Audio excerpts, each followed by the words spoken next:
Hello everyone and welcome to my Shattergang Brothers deck tech. This is a deck that I have played on stream recently and realized I've never actually done a deck tech. Well, if I have, it's been probably 10 years. Like I said, I used to stream like way back in 2012. I may have recorded some deck techs back then, but I have not done one recently. So I thought that today would be a good opportunity to do this. I'm going to be going through my Shattergang Brothers deck as it is. I'm going to be talking a little bit about why I play the cards that I play. And also just kind of some cards that have been on the chopping block. This deck is definitely not optimized. Most of my decks aren't. My style of deck building tends to be kind of grab whatever cards are near me um, or that I own in my collection. And then I will make changes over time. This is probably the deck that I have made the most changes to, and that's partly because as we get into it, you're going to see the theme. The theme has been greatly improved upon.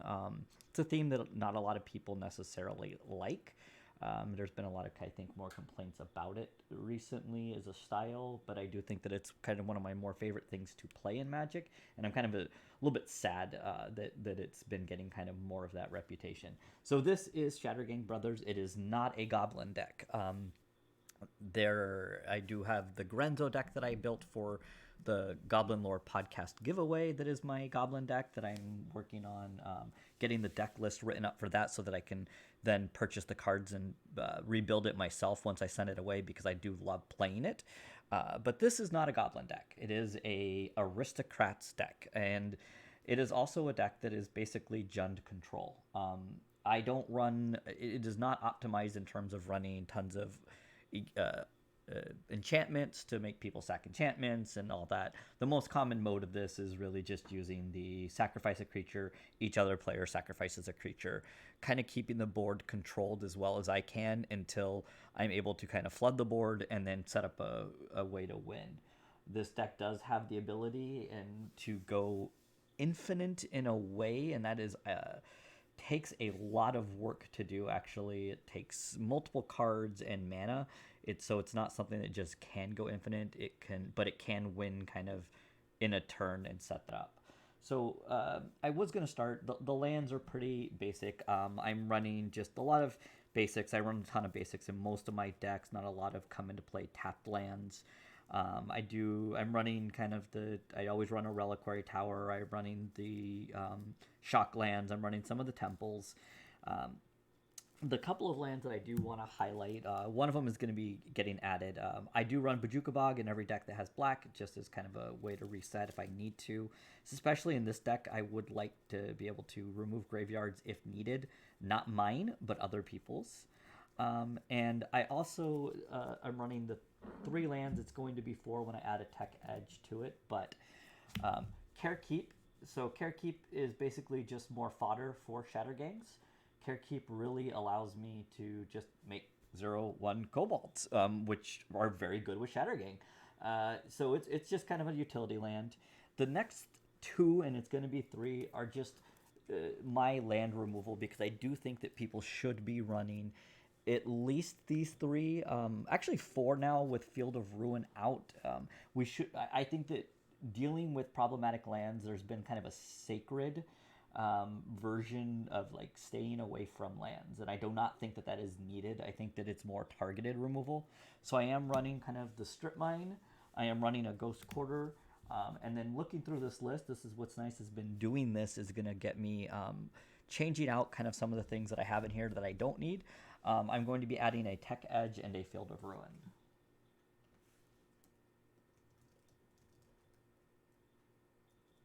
So that's the lands. The lands are pretty straightforward.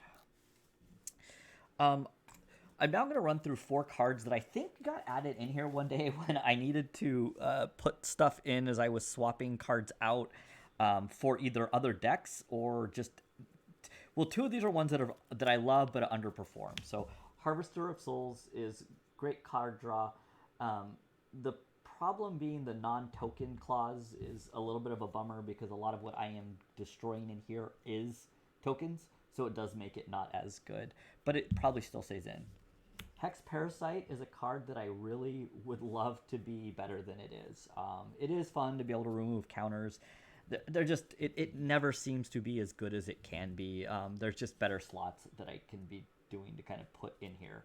One of the things that I do realize when I was going through this deck is I believe that because of rebuilding the Goblin deck for the giveaway, I took out Squee from this deck. And this deck is a deck that wants Squee. This is where that is a Goblin that should be in this deck and should still be being played.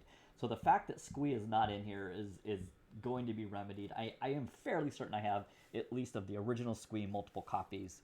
I just need to look around and find one. Vraska's fine. Vraska, I think, was thrown in here because I needed a card and I had one sitting around. It's basically really only the destroy target non-land permanent is the thing I'm going to be using in here. This deck does not have any other planeswalkers besides Vraska at this point. I may reevaluate that and look, but Vraska is really not where I want to be. And then finally, Rurik Thar is a card that I also love. Rurik Thar is 6 mana and doesn't really do a lot in this deck, especially considering that I am going to be running a decent amount of non-lands, given that this next stack right here is our non-land pile. Rurik Thar really does not belong in this deck, and I am fairly certain was kind of, I grabbed a red-green card that was near me one day when I realized that I was missing something. So, on to the actual kind of, basically the stuff that kind of makes the deck run and go. There's a decent amount of removal in this deck, even some of it targeted. Some of it you're going to see actually is made to do more for us. When we get into that, you'll see. But just kind of, I'm going to set the stuff to the side.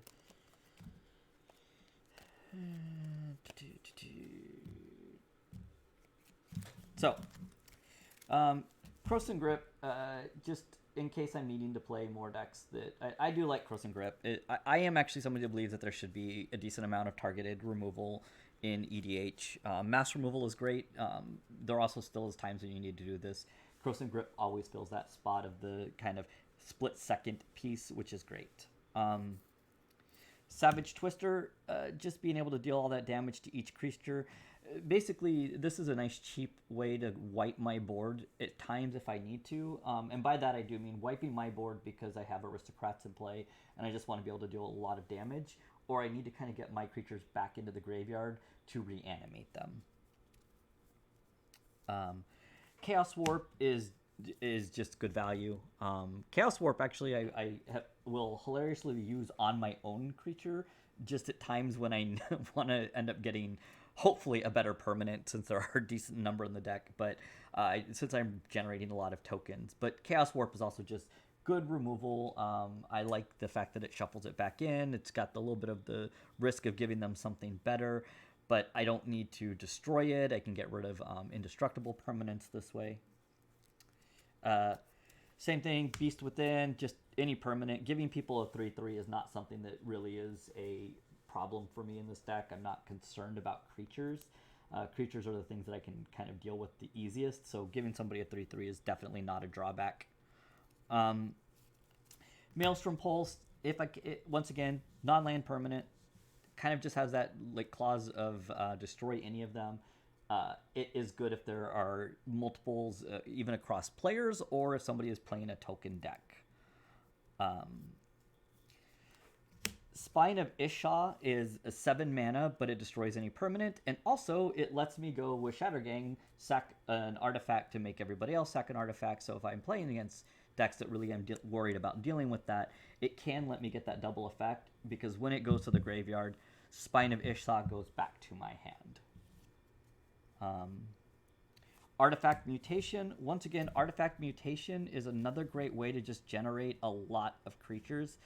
Even if I just need to hit something with a high converted mana cost, the red-green of Artifact Mutation is a very easy, quick, it's instant speed, and it gives me a lot of 1/1 Saprolanes, hopefully, which could be more fodder for Shattergang. Like I said, this deck does best when I am trying to keep creatures off of the board, so against other creature-heavy decks, it is very nice. Same thing, Toxic Deluge. Toxic Deluge is just good removal. 3 mana. Life is less relevant in this deck because there is lots of ways for us to be gaining life off of the Aristocrat effects. So once again, Toxic Deluge if needed. It also lets us kind of hit everything. including indestructible creatures once again.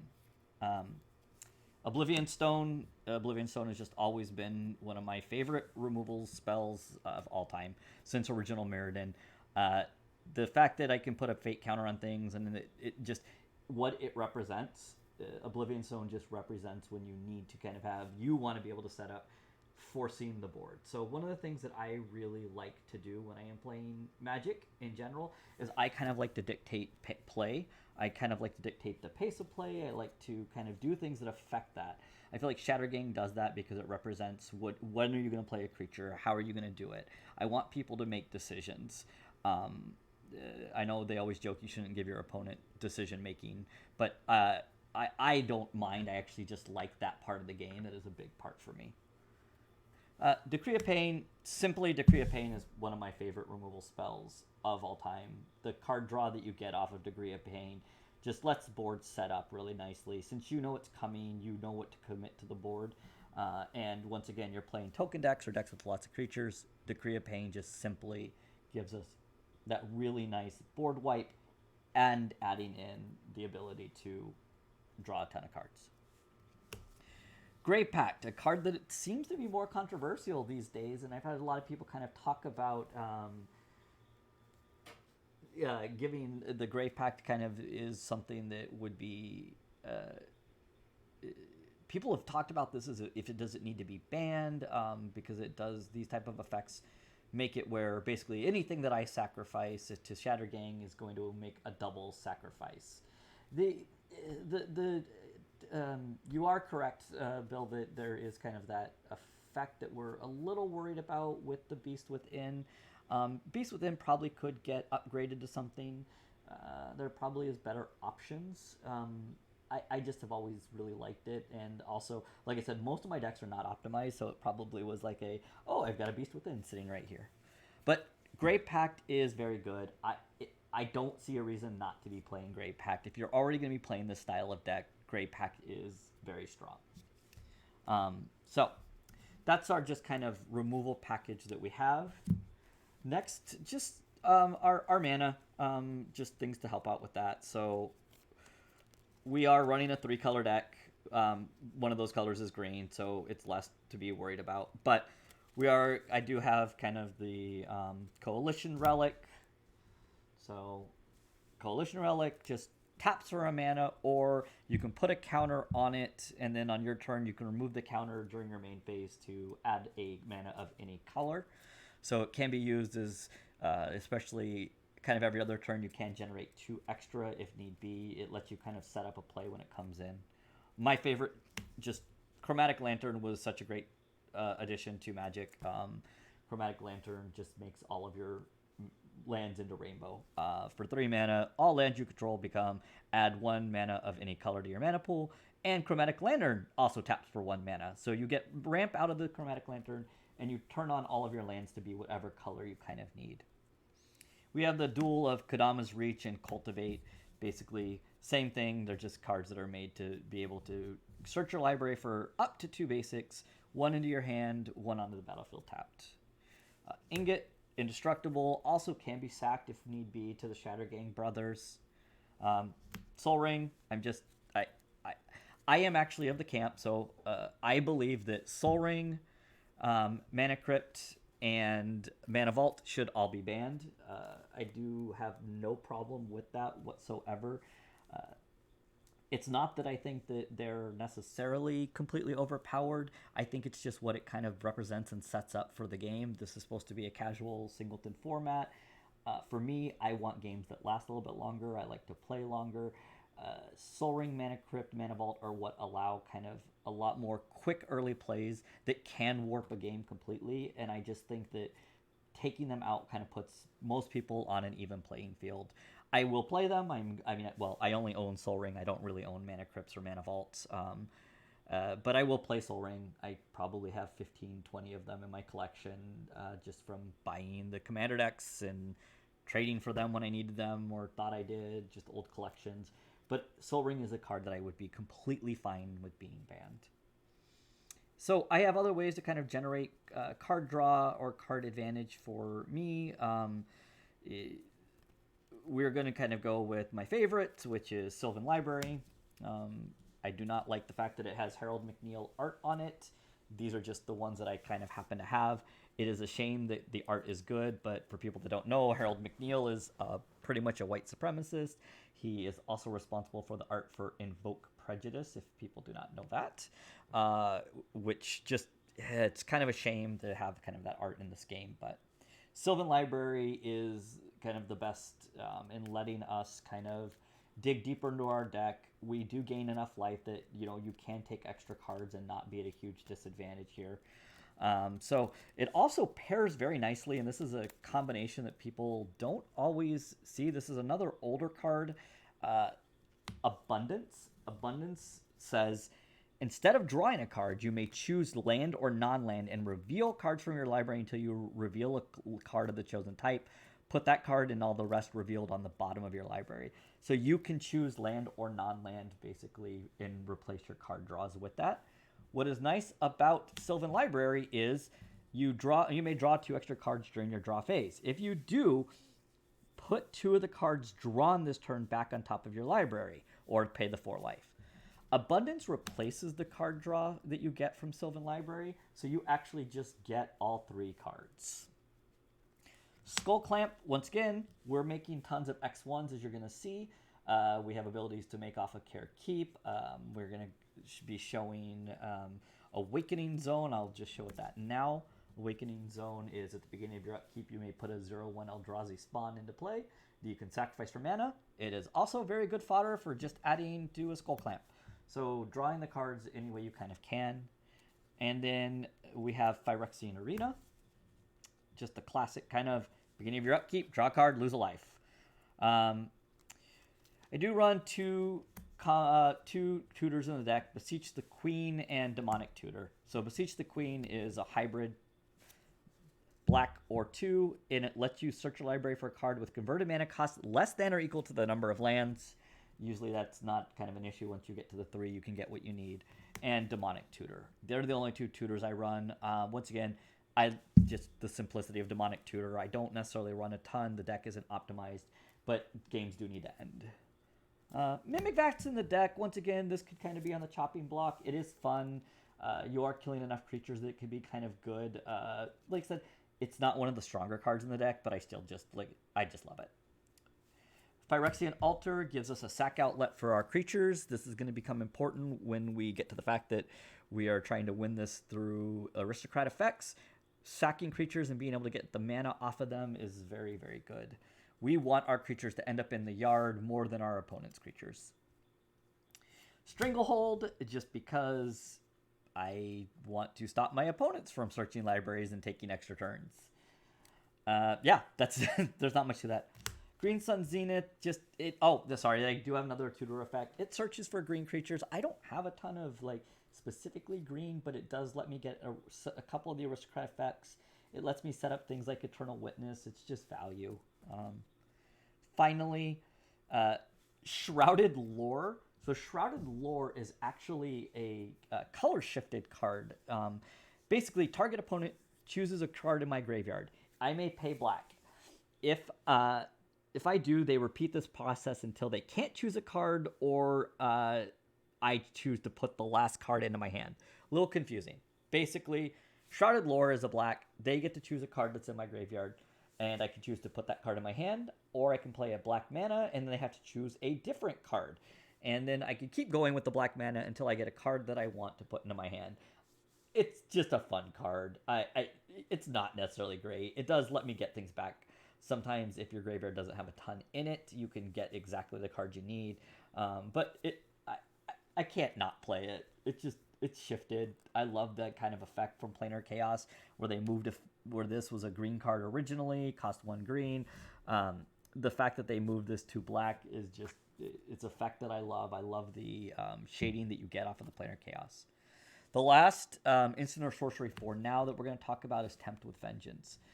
All of the Tempt cards are kind of fun.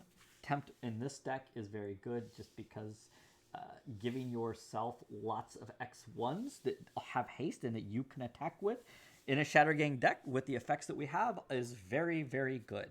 Usually, most opponents are not going to take the tempt, which is fine. You're going to be dumping most of your mana into this just to get even the X red ones. If they do give it to you, you are really setting yourself up very nicely. So now we're going to move on to the creatures that go into Shattergang.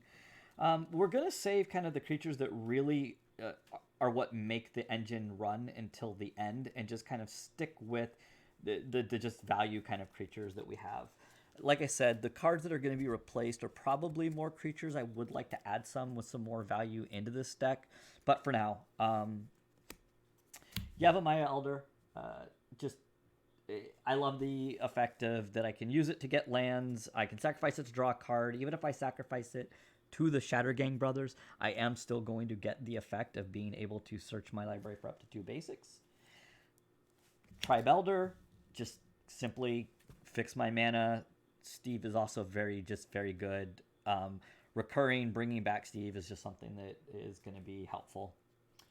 Fertilid comes into play with 2 counters. Once again, lets me search for lands. And then once we kind of have it down, I can also use it to sacrifice. Hilariously, I love the wording on Fertilid because you can choose another player to get a basic land, which is just a hilarious kind of effect. I love the fact that we have that wording on certain cards. So it removes the counter and target player searches for a basic land. Good in 2-headed giant. Reassembling Skeleton, fodder for Shattergang Brothers, fodder for our Skull Clamp, can just be continually brought back.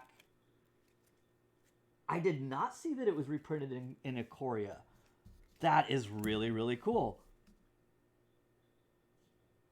Does it have new art is the question, or did they stick with kind of the Wayne Reynolds elemental art? Anyway, that is really awesome to see. I've not looked at all of the Ikoria spoilers. In some ways, Ikoria is a little overwhelming to me right now. The kaiju is a really cool theme. I'm interested to see how it plays, and my brain capacity right now for even something like looking at something like Mutate is just not working. Solemn, I will never not play Solemn in a deck.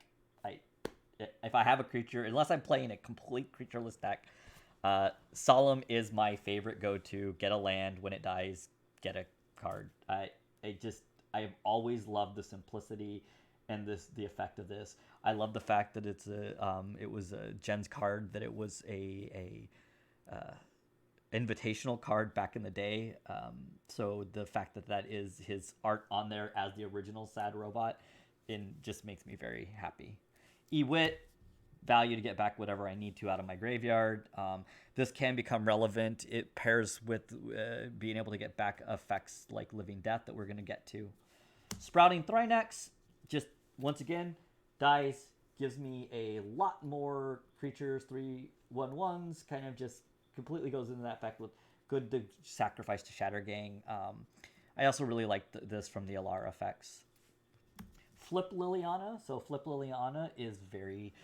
Flip Liliana simply says, whenever another non-token creature dies, I can exile Liliana, return her to the battlefield transformed under her owner's control. If you do, put a 2/2 black zombie creature token onto the battlefield. The effects on the back, each player discards a card. I can return a non-legendary creature with converted mana cost X from my graveyard to the battlefield. And the ultimate is you get an emblem with whenever a creature dies, return it to the battlefield under your control at the beginning of the next end step. So I played this deck on stream the other night.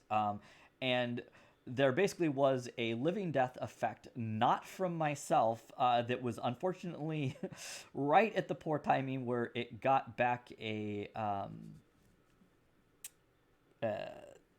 Dark Depths Plus. It is the creature that can remove any Vampire Hex Mage. Right when I was getting to the point where I could ultimate. Hello, Sam. I was just talking about how you were a jerk and took all the counters off of my Liliana right when I was getting ready to ultimate it. So it gets an emblem whenever a creature dies, returned to the battlefield under my control at the beginning of the next end step. I have not pulled off ultimating this, and I would really like to because, like I said, this deck does aim to remove creatures from the board. Okay, that is the basic That is the basic kind of creature package for just that. Sangromancer is kind of the start of, it is not an aristocrat, but Sangromancer is very, very good in decks that are sacrificing creatures or randomly against people that play discard and mill. I actually started playing Sangromancer in more decks when people were playing the wheel deck, and my mind is going blank, but we got the new Grixis Commander that whenever an opponent basically drew a card, they would lose a life, draw an extra card at the beginning of each upkeep. So when that kind of happened, we had the simple fact of Sangromancer just became very good. Because anytime we wheeled, I would be able to get 3 life off of all the cards that were discarded. So the drawing extra cards was not hurting me. And then the just dying thing is that. A lot of what we kind of have coming up is stuff that... Oh, wow, I had more value stuff that I forgot. Well, we'll get to that. Farhaven Elf, once again, searches and then can be sacrificed. Shattergang Commander... brings along the 3 red 1/1/1s, and I can't not play goblins when I have a chance. And like I said, the effect is just, it starts clogging the board, which I want to do. Bloodghast just is, once again, these are things that go with Shattergang very, very well. Can be sacrificed. Every land that comes into play, brings it back. Also very good with the Skull Clamp. Catacomb Sifter is simply a 2/3 devoid. It brings a 1/1 in, and it has whenever another creature I control dies, scry 1. It pairs very nicely with Reaper of the Wilds, so the scry kind of just lets me set up a lot of kind of what I'm going to be drawing, so I can kind of try to set up my turns. Broodin Sauron, I actually do play both this and Homeward Path in this deck. I like to steal creatures, and I think we've talked about before on some of the games that I've played and casts that I have done that there's a joke about you shouldn't play cards if you don't like people to play them. Well, I can't be upset if people steal my creatures because I am a big fan of stealing creatures. And I'm going to try to mitigate that in decks where I can. So Sauron and Homeward Path, they don't really, the slots aren't like, they're not harming a ton, and I just like to have that in case. And then Bane of Progress is another removal spell. Bane of Progress is very, very good. Obviously, a lot of people play fast mana. A lot of people play ways to ramp using mana, artifacts and enchantments. Enchantments in general in EDH are a lot safer. So I did not showcase my Angus Mackenzie deck today, but that is a deck that is basically just Enchantress, and I do find that a lot of times I'm set up very well to be pretty less vulnerable, I would say, because of the fact that enchantments tend to be, there's less removal for them. Bane of Progress just happens to hit both, and I kind of love the fact. Even can become a giant creature and that's it, but the removal is really the key of it. So I talked about this deck being aristocrats, so now we actually get to our aristocrats. So Wizards has been printing more and more of these effects, and these effects basically are whenever a creature I control dies, or whenever a creature dies, I can either ping things or opponents lose life. Some of these target, some don't. So like the Cutthroat is only my creatures, but it doesn't target, which is nice, and it hits each opponent. Vindictive Vampire. It deals 1 damage to each opponent whenever another creature I control dies. It's a little bit higher of a cost, but once again, doesn't target, hits all opponents, and I gain a life. Then we have Poison Tip Archer. So Death Touch, whenever another creature dies, each opponent loses a life. This is getting better. Every opponent is going to lose the life. We have Falconwrath Noble. So whenever Falconwrath Noble or any creature dies, target player loses a life and I gain a life. It does target, but it is also any creature on the board. The kind of classic Blood Artist, our other 2-drop, that's whenever a creature dies, target player. So as you can see, we're setting up kind of situations where I want to have these on the board with a lot of creatures on the board. We get Judith. So Judith also makes my creatures just bigger incidentally. It is non-token, so it does need just regular creatures to die, and it needs to be my creatures. Judith is probably, it's okay in this deck. I obviously am not it's going to make the cut. The fact that it's the non-creatures is not as good. But like I said, these are creatures that we're slowly seeing more printed up, which I know a lot of people don't necessarily like. The idea behind this deck is not to just kind of grind out and reanimate. And, we've talked about my cutting. I am looking at this. There are definitely some things I'm going to improve upon this deck. It plays pretty well. I think my online version is maybe a little bit better. But what I'm really trying to do with this deck is I am trying to Living Death. And the key thing is that I'm trying to Living Death with a white bordered Living Death, because when you do that, it makes the deck better for some reason.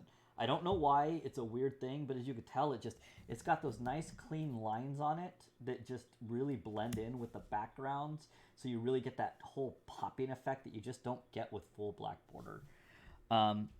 So anyway, the idea here is that you are trying to Living Death. You are trying to basically set up just board. I just like it because it makes the stack ridiculous. Even if I'm giving my opponent effects, once again, the long term, I am trying to make sure that their effects are not going to keep me from doing my effects, which is to Aristocrat the board to death. But it just sets up really hilarious board states. So in the game we played the other night, a card I did not have in this deck and literally went and traded for as soon as I finished the game was Twilight's Call, which it just also doesn't let it doesn't sacrifice the creatures that are on the board, which is kind of, so it's not as good for this deck in the sense of I also want creatures dying, but that lets me it can be cast at instant speed for 2 more, so this can be done during somebody's combat. If I have kind of a sack outlet on the board, I can kind of set things up, which is kind of what I was doing the other night when we played this. Twilight's Call, I went and traded for immediately after finishing the game because is a card I forget about. It is 6 mana.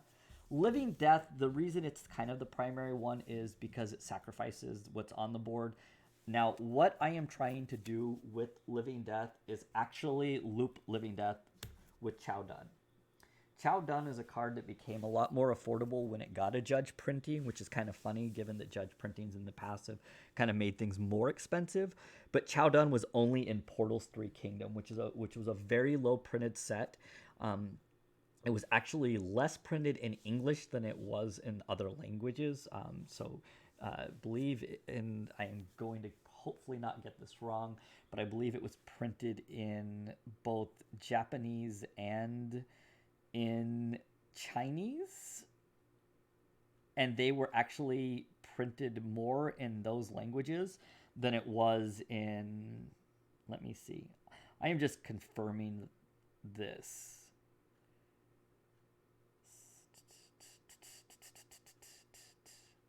Because this was kind of a weird, they had done Portal sets, and then they kind of wanted to do things where they put it specifically for the Asian market. It was not sold in America. So yes, it was printed in Japanese, simplified Chinese, and traditional Chinese. There was also an English printing that was mainly sold in Australia and New Zealand.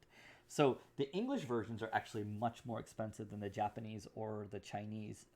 But all of them, it was a very low printed set. The idea was it was supposed to be kind of a starter set for the Asian market. It is a base specifically on the Three Kingdoms period of Chinese history and kind of had the flavor to it.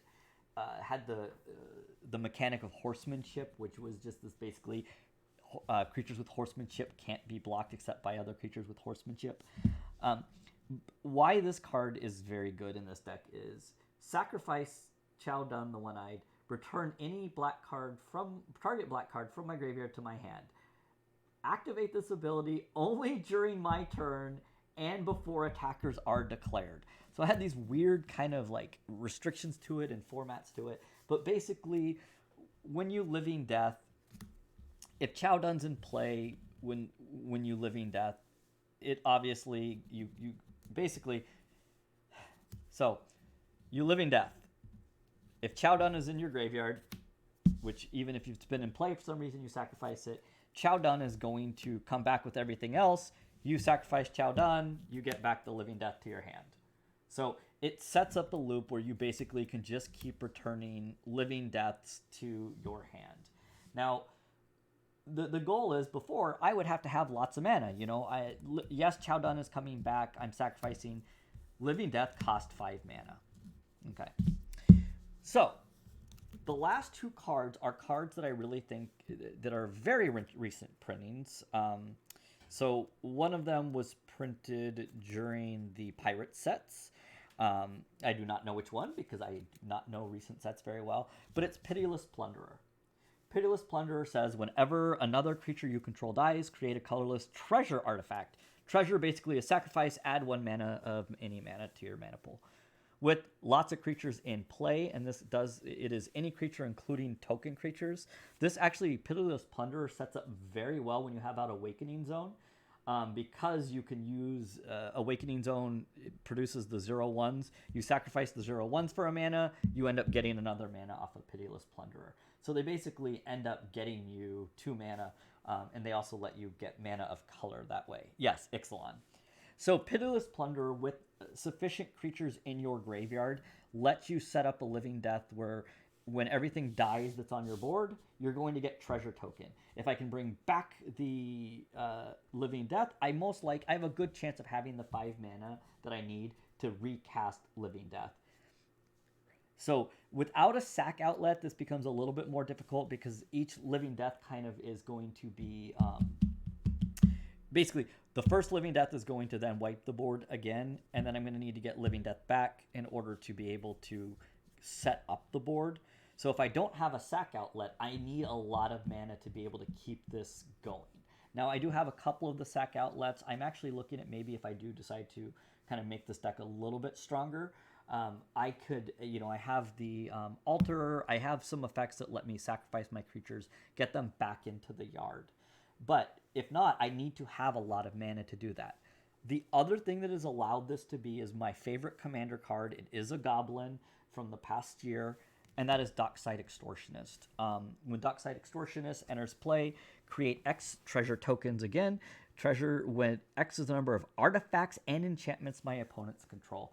There is a lot of possibility that my opponents are going to have enough artifacts and enchantments that Dockside is going to be netting me enough mana that between the 2 of these, I am going to be able to loop Living Deaths and just kind of keep that effect going, letting me kind of be able to just keep aristocrating the board.